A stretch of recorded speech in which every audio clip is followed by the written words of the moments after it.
This is the Matrix of Prescience, a large-scale Jade Abacus calculation terminal. It's the pride and joy of the Divination Commission. We've heard the term Jade Abacus a few times now. Would you mind explaining what it is, Miss Qingque? A Jade Abacus is just... a Jade Abacus. You can't use a word to define the same word. That's a good question, Mr. Yang. It might take me a minute to give you an answer. Let me think. The book, Glimpses into the Beyond, describes it as living jade engraved with symbols for divination into the unknown. Diviner Fu, how are things progressing? We're fluctuating between the heaven and thunder trigrams. A step forward bridges no distance hence. And for those who don't speak Fu Shen? It's an utter disaster. How's that for a Divination Commission fortune? There are Stellaron spirits wreaking havoc inside the Commission, and the Cloud Knights are struggling to protect civilians. What is a Stellaron spirit? And on top of all of that, General, we still have to deal with the Stellaron hunter you handed to us. If that's not an utter disaster, then I don't know what is. I have a question. So, if I remember correctly, Nanook is the one who sprinkled the Stellarons across the universe, which are seeds of destruction, right? What items or objects have the other Eons put out into the universe? Because it seems like everyone's focus is on these Stellarons. But you're Fu Shen, the seer. The boundless, omniscient. Bringing luck and avoiding misfortune is your strong suit, isn't it? You don't need to flatter me, General. It's natural for fortune to fluctuate. There's no escaping it. We have no magical means to turn the tide. And that is precisely why we need you in charge. As for reinforcements, you didn't think I'd be unprepared, did you? Entering the Matrix of Prescience without my permission is a breach of protocol. Aren't we here to watch you do the interrogation? Would be an ungracious thing to say in the present circumstances. I admit I'm pleasantly surprised to see you here. The Divination Commission is currently understaffed. I need your help to restart the Matrix of Prescience's base terminals and eliminate the Stellaron spirits along the way. What is a Stellaron spirit? Yes, but you needn't worry. You have my permission. It's been a while, my astral guest. Thanks to you, the Law Fu has successfully brought Kafka to justice.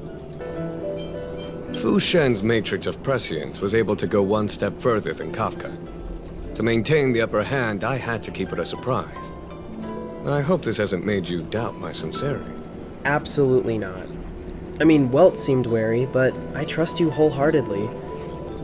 Next time, maybe ease off on the surprises? March, be quiet. I promise to be more transparent next time.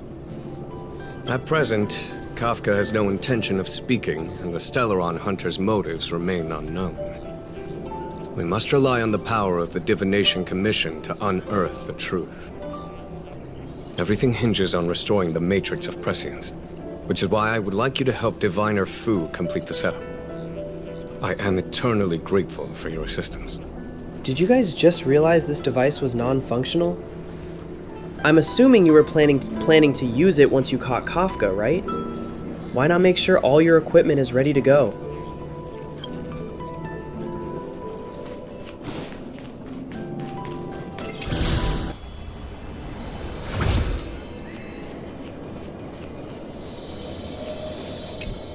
Well done, all of you. I can sense the Matrix of Prescience symbols re-illuminating. Now, to interrogate Kafka. Those of you in the core may feel a few impacts. Are you ready?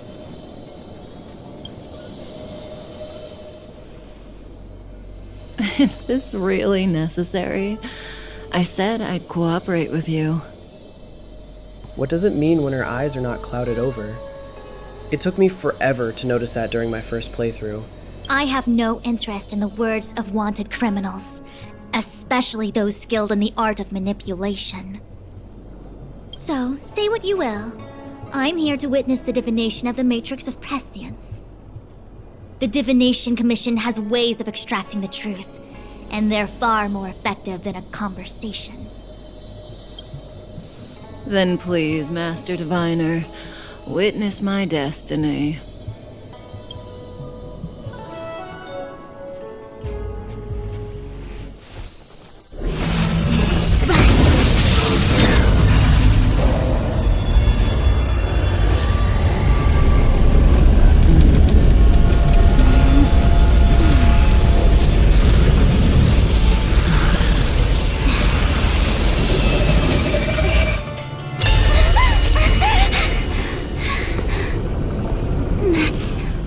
Here?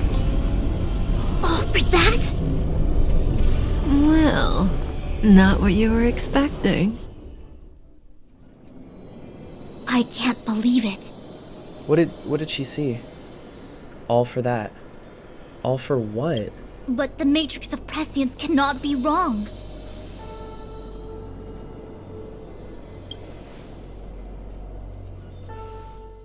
Ask her yourself. Take as long as you wish. I must report this to the General immediately. Please excuse me.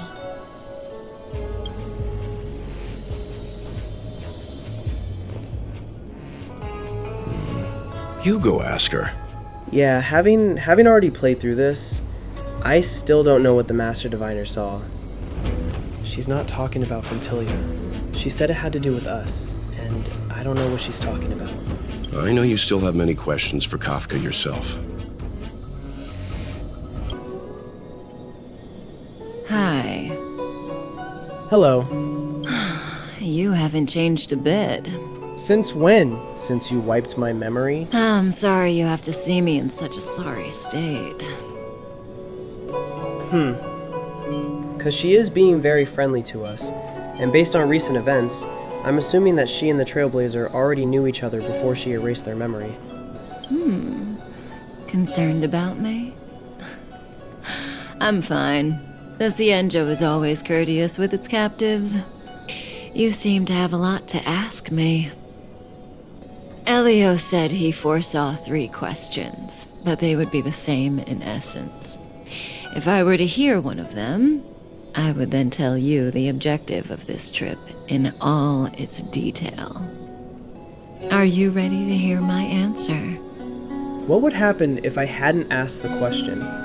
One of the 3 questions. Cienjo's Stellaron problem is not directly linked to us. But if you look at it from Elio's perspective, you can't say the Stellaron hunters are completely innocent.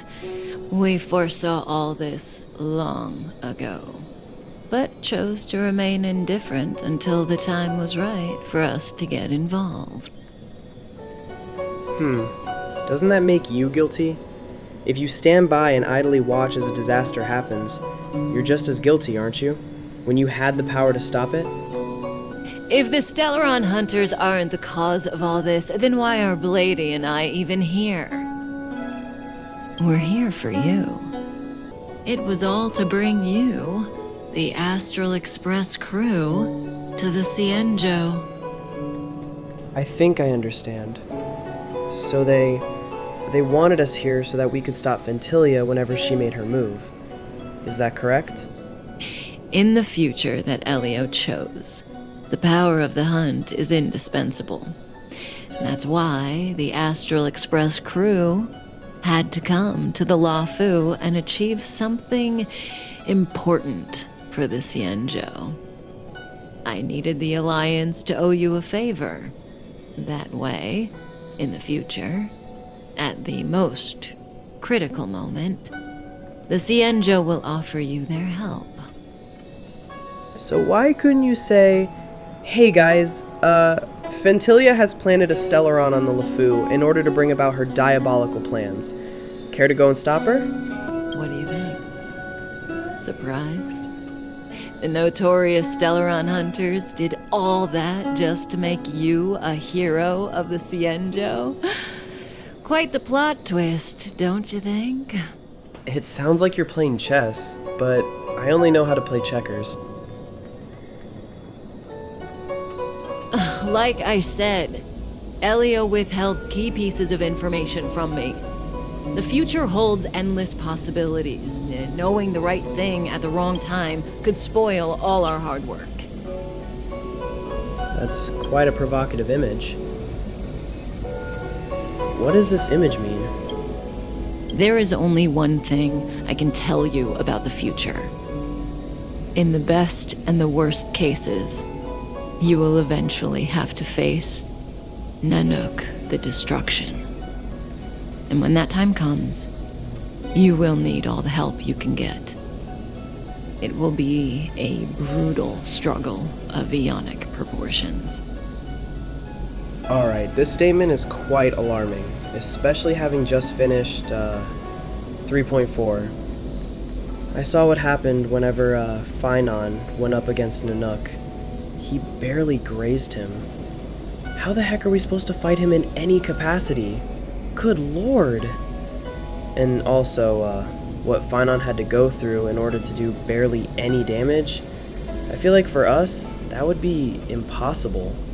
Impossible. Proportions that neither you, nor I, nor the Astral Express will ever be able to reach.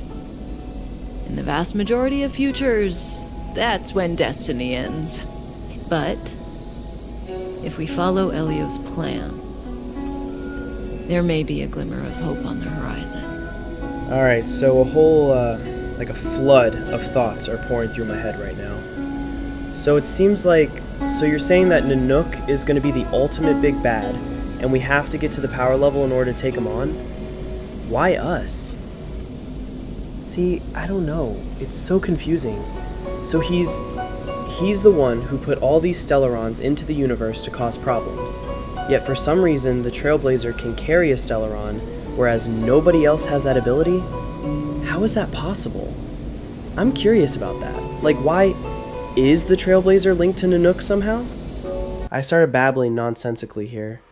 I think what I was trying to say is, why would Nanook create something that the Trailblazer could use to destroy them, assuming that the Trailblazer and Nanook are linked somehow, which is my running theory. But even if they aren't related, it doesn't make sense to create something that people can use against you, right? You know, even eons can be killed.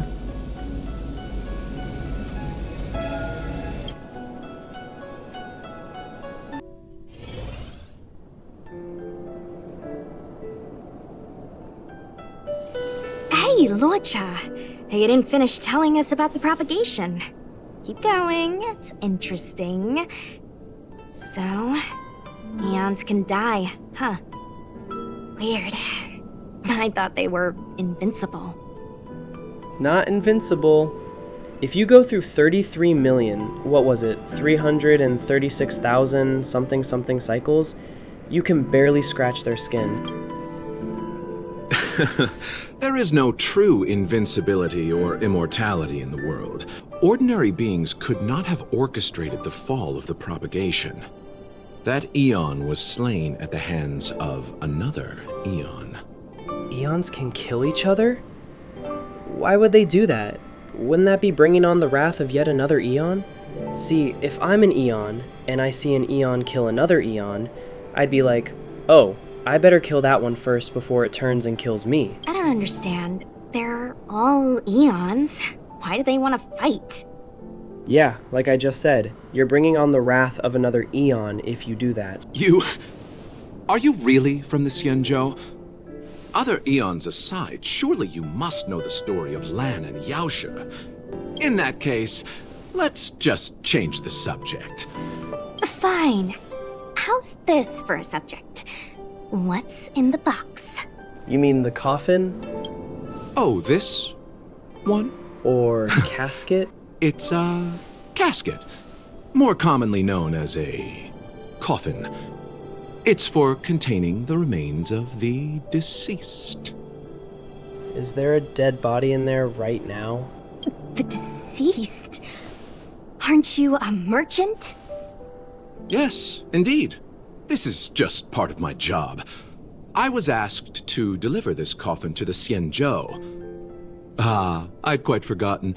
For long life species, death is probably a distant concept. Nope. The Cloud Knights spend a lot of time on the battlefield. Death is a common occurrence. Foxian soldiers place their dead in star skiffs and then let them drift out into the stars. They call it the Verdantia returning. Well, she said the Vidyadhara have their own ceremony. What's their process for a reincarnation? Oh, by the way, when you reincarnate, what's that like? Do you just suddenly collapse, turn into an egg, and then hatch again? Do you get a warning that you're gonna turn into an egg? As for the Vidyadhara, they're more mysterious.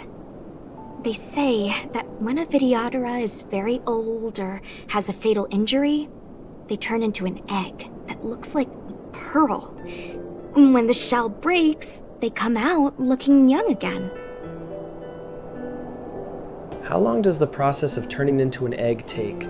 Is that instantaneous, or is there a slow, oh, my skin is getting hard, I think it's time? My mom calls the Vidyadhara long scions. When I was young, she told me stories of how the Vidyadhara could turn into dragons.